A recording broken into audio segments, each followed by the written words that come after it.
जगद्गुरु पदावर स्थापन केलं, त्या सांगितलं आता तुमचं आराध्य दैव भगवान प्रभू रामचंद्र. मी म्हटलं काही जरी असलं तरी भगवान प्रभू रामचंद्र गजानन महाराजांमध्येच आहेत. उपास्य दैवत बदललं नाही, आराध्य बदललं नाही. समर्थ रामदास स्वामींना तेच ह्याच्यामधून सांगायचं आहे की बहुदेवस्थान नावाचा जो समास लिहिलेला आहे त्याच्यामध्ये सांगितलं आहे की आमची उन्नती का होत नाही. आम्ही सगळा दासबोध ऐकला, आम्हाला सगळं मर्म कळलं आहे संत संघामधून. जगद्गुरू नरेंद्राचार्य महाराजांनी सांगितलं, त्यांच्या प्रबोधनकारांनी सांगितलं, आम्हाला सगळं कळलं आहे. तरी आमचा प्रश्न आहे की महाराज एवढं सगळं ऐकल्यानंतर आमचा उद्धार का होत नाही. त्याचं उत्तर समर्थ रामदास स्वामींनी सांगितलं की आमच्या घरात 33 कोटी देव आणून बसवलेले आहेत आणि त्याच्यावर कुणावर पण विश्वास नाही, म्हणून एकाला एक साक्षी. प्रसंग आला की ह्याला हाक मार, तो धावत नाही, बघितल्याबरोबर लगेच दुसरा बोलव. आणि म्हणून ही परिस्थिती आहे. अगदी जवळचं उदाहरण सांगायचं झालं तर शिष्यानं काय केलं पाहिजे, भक्तानं काय केलं पाहिजे. आपल्या गुरूंनी दिलेला हाच मंत्र आपल्यासाठी शिर सावध असला पाहिजे. तुमच्या मोबाईलचे ज्या टोन आहेत ते बघा, काय ते ऐका रिंग.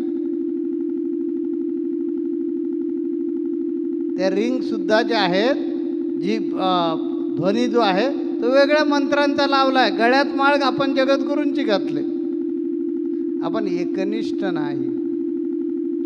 आणि म्हणून आपल्याला वाटतं त्यांच्यापेक्षा वरचा जरा वशिला असला पाहिजे, आणि त्यामुळे तोही पावत नाही आणि हाही पावत नाही, आणि म्हणून आपण मध्ये गटांगळ्या खातोय. ते समर्थ रामदास स्वामींना सांगायचं आहे की एकावरच निष्ठा ठेवा. आपली परिस्थिती कशी झाली माहिती आहे का, त्या चंचल स्त्रीसारखी. चांगला दिसतोय, गोरा गोमटा दिसतोय, चला पडूया त्याच्या प्रेमात. झालं, लग्न झालं, थोडीशी त्याची अवकात कमी आहे असं जाणवलं, आणि एखादा दुसरा पुरुष त्याच्यापेक्षा पराक्रमी किंवा आणखीन काहीतरी वेगळं जरा त्याच्यामध्ये दिसलं की थोडं त्याच्या पण प्रेमात. तिसरा दिसला त्याच्याही प्रेमात. अशा स्त्रीला काय म्हणतात माहिती आहे ना, अध्यात्मामध्ये सुद्धा भक्ताचं आणि गुरुचं नातं आहे.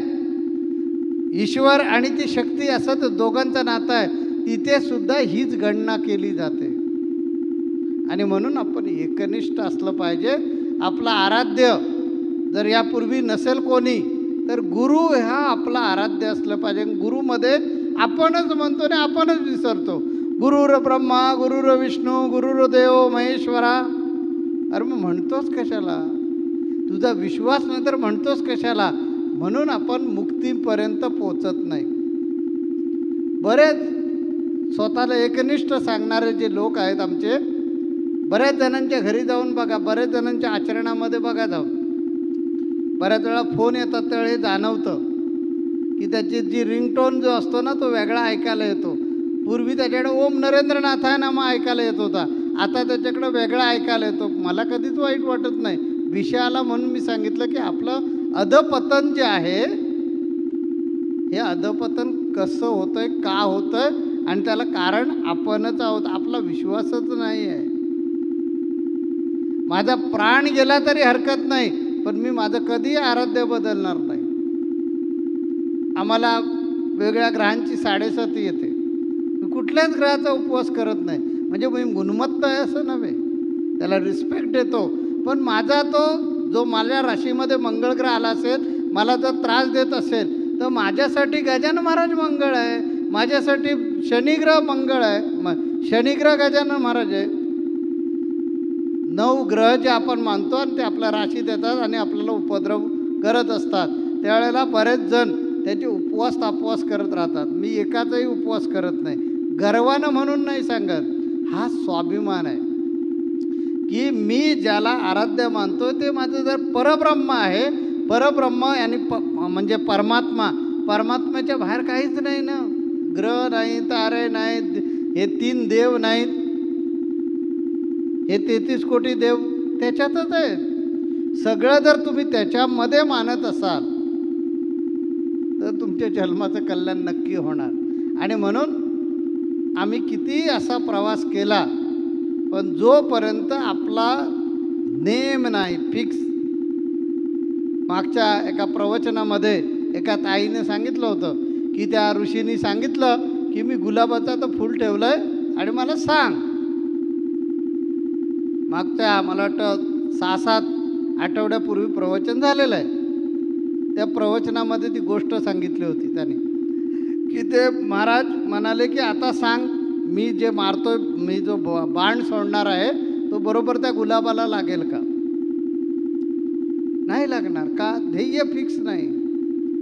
आपलं जोपर्यंत आपल्याला हे यथार्थ ज्ञान होत नाही की ज्याला आपण मानलं त्याच्यातच सगळं आहे, तोपर्यंत आपण मोक्षाकडे जाणार नाही.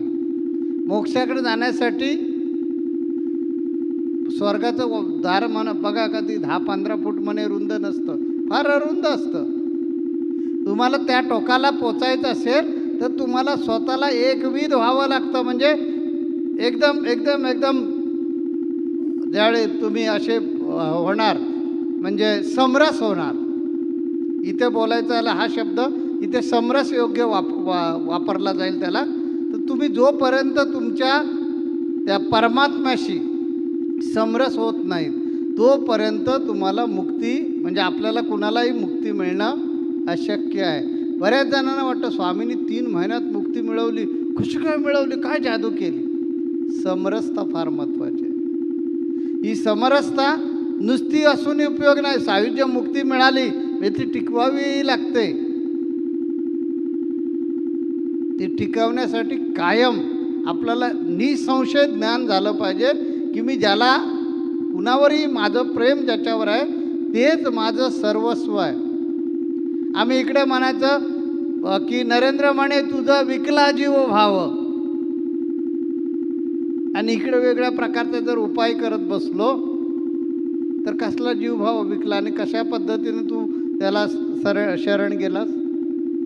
समर्थ रामदास स्वामींना या दासबोधाच्या समासातून हेच आपल्याला सांगायचं आहे की आपल्याला मोक्ष मिळवायचा असेल, मुक्ती मिळवायची असेल तर इकडे तिकडे फिरू नको. जे काय तू एक, मग कोणी असू दे, गणपती असू दे, शंकर असू दे, विठ्ठल असू दे, लक्ष्मी असू दे किंवा तुझा गुरु असू दे, ज्याला तू आराध्य मानलंयस ते तुझं आराध्य पण आहे, ते तुझं उपास्य पण आहे, ते तुझं संपूर्ण म्हणजे गुरु पण आहे तो तुझा, आणि तुझ्यासाठी असणारा तो ग्रहतारा पण आहे, संपूर्ण चराचर तोच आहे.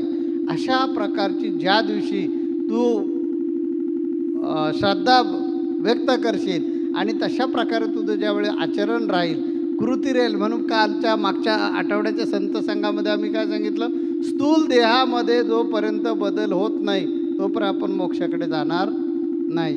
म्हणून समर्थ रामदास स्वामींनी आपल्याकडून हे वधवून घेतलं की स्थूल देह जो आहे तो शालीन, विनम्र, सात्विक, श्रद्धाळू झाला पाहिजे.